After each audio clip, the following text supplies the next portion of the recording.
Nana on the RCC in there, it tells you say me makaza Ashanti Region 8 years need leadership papa bia. Kana mark him na nyam na meka because so share me who pictures be na me wanwa. O say ba be defending. O say nana na sad. Ashanti Region na ye kan de bi ameka say region as ye hu ne magnitude ye treating is as region kitin ni bi no. Nana 42 mmds. Nana 42 Oka District Assembly Common Fund Kura Buma and Nana saying, but region you treating is as a savings and loans company. But region a commercial bank license a crown a commercial bank license. But here Jumana, yes, any BBA and I as a savings and loans. They disappointing. And another day no can't I think about 4 days ago say if the Mahama regime will succeed, a bit depending upon you. The minister they bring and the KMA boss. Now that's important. Regional minister, MMDC, BIA, yeah. So John Mahama bet me about this MC and a DC for Drobonso. 8 years. Oh, who that? Sure. At this election, do not be home. But regional minister there at every given to bet me a fro sabra. You are the president. Yeah. So that is why the regional minister is important. Nana, for example, President Kufuado. Enye se wi ananse ye okoye illegality a iwo de for Kenya mi ami nipa Bernard DC for yi ona bu asumi okuhia Kufuado. But a chief of staff ne regional minister na ne bedele, so the regional minister is very important. And I'm asem we na me dwen say code statements ne ba no enka enye a more reconciliatory approach, appeal to your successor so munye ni ye because kodwo ade ayaya to what was the purpose na president ko fa ban no e wo susuye bi nti omode ye saa. There's a reason. It is our reason. I see making sure that's our reason no ebe ban into fruition.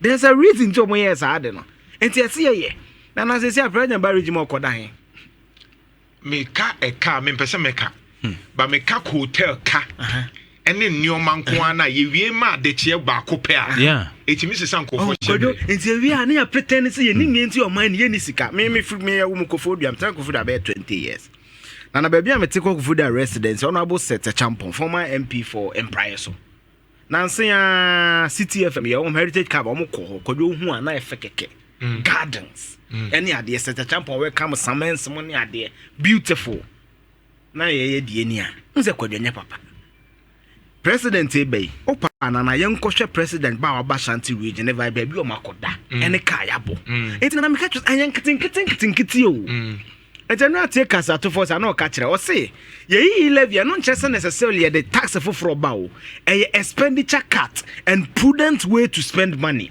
enti ade we kodwo say 10 cedis ena de bia ye tono na awotwe bia na gabiba ye technician so betimi aye bi 50 cedis the ebe yisu na feba what do you go for because busumi bia wo to we 10 cedis and 1 year no 120 but technician bia bo so betimi aye bia ma ya feba 50 cedis do say ne board den say 10 ne de but what try e ba boa wo eto mu no say hotel no ya kotua 2000 ya kotua 5000 eno sense ye de 1 million cedis na bibi ko wie dan but in the long haul e kwantenten no ye wie dan na beboa maka mesa Ashanti region we lack leadership many instances akojo masite amount maka sa Ashanti region ye nya leadership kakra ana utimi se otimi ya upfront you know otimi dzina no crop to demanding em bia enka Ashanti region narrative no ebesesa ena metie wa unya jatin kodu afren pa sempa fm na me se kodu interview uze na metwetwe bi da 2 page ma bobi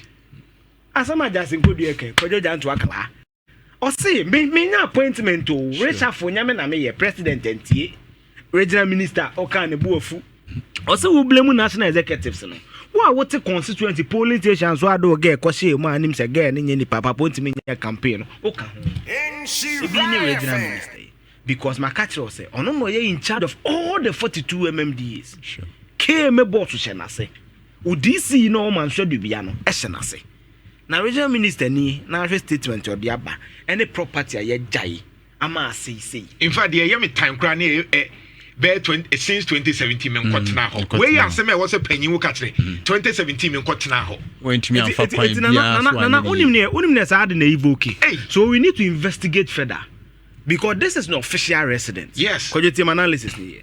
If this is the official residence of the regional minister, now want to know why baby or to near man rent ana. Your man rent allowance. Because you're hungry. Your man rent allowance. Your man rent allowance. So this is the issue. Into your boka. And your man rent allowance. Oh, you bet you be man woho. Exactly. And that's why I was saying, sometimes Akufo do yebi. Instead of say presidential villa no. Obetna ho no. Na what ne die mu. E woni ma. Near CAC ho. Near dia man. Into retirement. As one ade o man ni sika akosiesie. Say what mu dada.